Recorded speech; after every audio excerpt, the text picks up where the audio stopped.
Hello अस्सलाम वालेकुम दोस्तों, कैसे हैं आप सब। दोस्तों, स्पोर्ट्स और खेल को हमारी ज़हनी और जिस्मानी क़ुव्वत के लिए बहुत ही ज़रूरी होता है और बच्चों को खेलना अच्छा लगता है, फिर चाहे वो कोई भी गेम हो। लेकिन बच्चों और बड़ों के खेलने में काफ़ी फ़र्क होता है। छोटे बच्चे वो खेल नहीं खेल सकते जो बड़े खेल सकते हैं, इसलिए बच्चों के खिलौने उनकी सेफ्टी, प्लेग्राउंड को ध्यान में रखते हुए बनाए जाते हैं। लेकिन दोस्तों, आज की इस वीडियो में हम आपको कुछ ऐसे खिलौने और प्लेग्राउंड्स दिखाएंगे जो कि बच्चों के लिए ही बनाए गए थे, लेकिन वो बच्चों के लिए काफ़ी खतरनाक हैं। तो चलिए दोस्तों, शुरू करते हैं आज की हमारी ये वीडियो।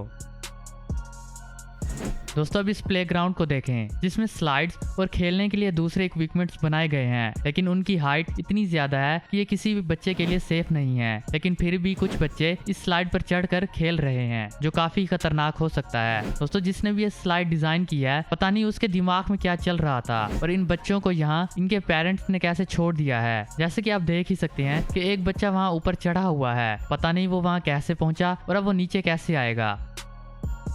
दोस्तों, स्लाइड्स के डिज़ाइन की बात करें तो ये भी वक्त के साथ साथ काफ़ी इनोवेटिव हो गए हैं, लेकिन बेहतर हुए हैं या नहीं ये कहना मुश्किल है। दोस्तों, ज़रा इस स्लाइड को देखें जिसके नीचे स्लाइस और ग्रेटर का डिज़ाइन बनाया गया है, लेकिन अच्छी बात यह है कि ये कोई स्लाइड नहीं है, इसे एडिटिंग करके इस तरह बनाया गया है। दोस्तों, अब जरा इस स्लाइड को देखें। ये स्लाइड बिल्कुल सीधी है, इस पर अगर कोई बच्चा स्लाइड करना चाहेगा तो वो नहीं करेगा, क्योंकि वो सीधा नीचे आकर गिर सकता है। दोस्तों, आज के दौर में खिलौने बनाने के लिए कई रूल्स होते हैं और खिलौने बनाते वक्त उस बात का ख्याल रखना बहुत जरूरी होता है कि वो खिलौने बच्चों के लिए सेफ हों। लेकिन पहले इतने रूल और रेगुलेशन नहीं हुआ करते थे। दोस्तों, बच्चों को अक्सर डॉल्स के साथ खेलना बहुत पसंद होता है और बारबी डॉल तो बच्चों में बहुत ही फेमस है। लेकिन दोस्तों, कुछ साल पहले बारबी डॉल का एक ऐसा मॉडल बनाया गया था जिसने रोलर स्केट्स पहने हुए थे और इन रोलर स्केट्स के जो टायर हैं वो ऐसे डिजाइन किए गए थे जैसे लाइटर बनाए जाते हैं, और जब भी इन डॉल्स को चलाया जाता था तो इनमें से स्पार्क निकलते थे, जो कि चलती हुई डॉल में बच्चों को काफी अच्छा लगता था। लेकिन ये काफी खतरनाक साबित हो रहा था। ये स्पार्क जो बच्चों को देखने में काफी अच्छे लगते थे, वहीं जब बच्चे इनसे खेलते थे तो कहीं इन स्पार्क की वजह से आग लग जाती थी, जिसके बाद डॉल्स में रोलर स्केट्स को खत्म कर दिया गया।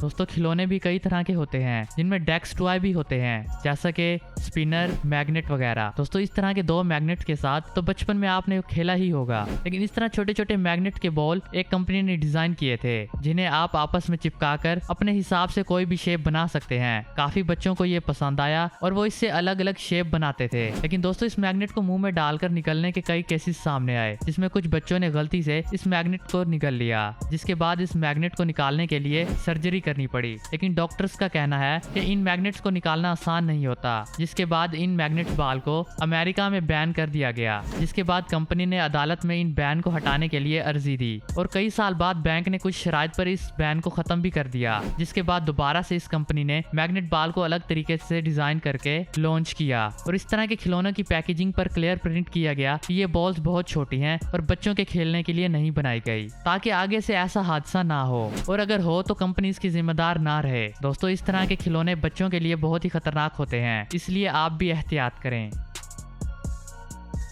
दोस्तों, अब ये इतनी एडवांस डॉल है जो कि बोल भी सकती है और गा भी सकती है, यहाँ तक के डांस भी कर सकती है। लेकिन 1995 में डॉल्स में इतने फीचर्स नहीं हुआ करते थे और तभी एक कंपनी ने एक नई डॉल लॉन्च की जो हवा में उड़ सकती थी। दोस्तों, इस वक्त ये आइडिया काफी यूनिक था और सभी बच्चों को ये डॉल बहुत ही पसंद थी। लेकिन इनमें एक प्रॉब्लम थी, जब बच्चे इन डॉल्स के साथ खेलते थे और जब ये हवा में उड़कर नीचे आती थी तो बच्चे इसे हाथ में पकड़ने की कोशिश करते थे और इस कोशिश में इस डॉल्स के पर बच्चों की आंखों पर, दांत पर और चेहरे पर लगते थे, जिससे बच्चों को इंजरी होने लगी। इस तरह के कई सारे केसेस होने के बाद कंपनी ने इस तरह की डॉल्स बनाना बंद कर दी। दोस्तों, डार्ट गेम के बारे में तो आपको पता ही होगा, जिसमें डॉट को दूर से निशाने पर मारना होता है, लेकिन पहले का डिजाइन अलग हुआ करता था। उस वक्त डार्ट बोर्ड दीवार पर नहीं बल्कि उनका सर्कल जमीन पर बनाया जाता था और दूर से इसे डॉट पर फेंकना होता था। दोस्तों, इसको घर के पीछे के ग्राउंड में खेला जाता था, लेकिन दोस्तों ये बहुत नुकीला हुआ करता था और काफी खतरनाक था, इसलिए फेमस होने के साथ साथ इस गेम से होने वाली इंजरी भी बढ़ने लगी। इस गेम को खेलते हुए जब बच्चे बिना सोचे समझे इसे फेंकते तो वो बाकी बच्चों और लोगों के सर पर लगने लगा, जो बहुत ही खतरनाक था, जिसकी वजह से लोगों के चेहरे, सर, नाक, कान पर बहुत ज्यादा इंजरी होने लगी, जिसके बाद यहाँ से न्यूज की हेडलाइन बन गए। जब कंपनी से इसकी सेफ्टी मेजर्स के बारे में पूछा गया तो छानबीन में पता चला कि कंपनी इसे बनाने में किसी तरह की कोई सेफ्टी का ध्यान नहीं रखती थी। और दोस्तों, इस गेम की वजह से होने वाली इंजरी की वजह से 6100 लोगों को कुछ ही साल में इमरजेंसी हॉस्पिटल में लाया गया। इस गेम को अमेरिका में बैन कर दिया गया। दोस्तों लेजर पॉइंटर काफी आसानी से मिलने वाला खिलौना है जिसे कई लोग खरीदते हैं और इसकी लाइट काफी दूर तक जाती है। और आपने देखा होगा कि कई बार लोग इस लाइट से अपने पेट के साथ खेलने लगते हैं, जो कि देखने में काफी मजेदार लगता है, लेकिन ये काफी खतरनाक भी हो सकता है। दोस्तों कुछ मुल्कों में 5 मिलीवाट से ज्यादा पावर वाली लेजर बेचना बैन है, लेकिन इसके बावजूद भी 10 मिलीवाट और उससे ज्यादा पावर की लेजर मार्केट में आसानी से मिल जाती है। दोस्तों इसका सबसे बड़ा खतरा ये है कि जब ये किसी की आंखों पर मारी जाती है तो उसके लिए काफी खतरनाक साबित हो सकता है। इसी वजह से इस तरह की पावर वाली लेजर लाइट बैन की गई हैं। दोस्तों इतना ही नहीं, अगर इस हाई पावर लेजर लाइट को हवाई जहाज की तरफ मारा जाए तो पायलट को भी जहाज की विंडशील्ड के बाहर देखने में मुश्किल हो जाती है, इसलिए इन्हें बच्चों के लिए नहीं बनाया गया। दोस्तों आज की वीडियो में बस इतना ही। ऐसे इन्फॉर्मेटिव और इंटरेस्टिंग वीडियोस देखते रहने के लिए हमारे चैनल को जरूर सब्सक्राइब करें। अगर आपको हमारी वीडियो पसंद है तो इसे लाइक कमेंट और शेयर करना मत भूलें। Thanks for watching.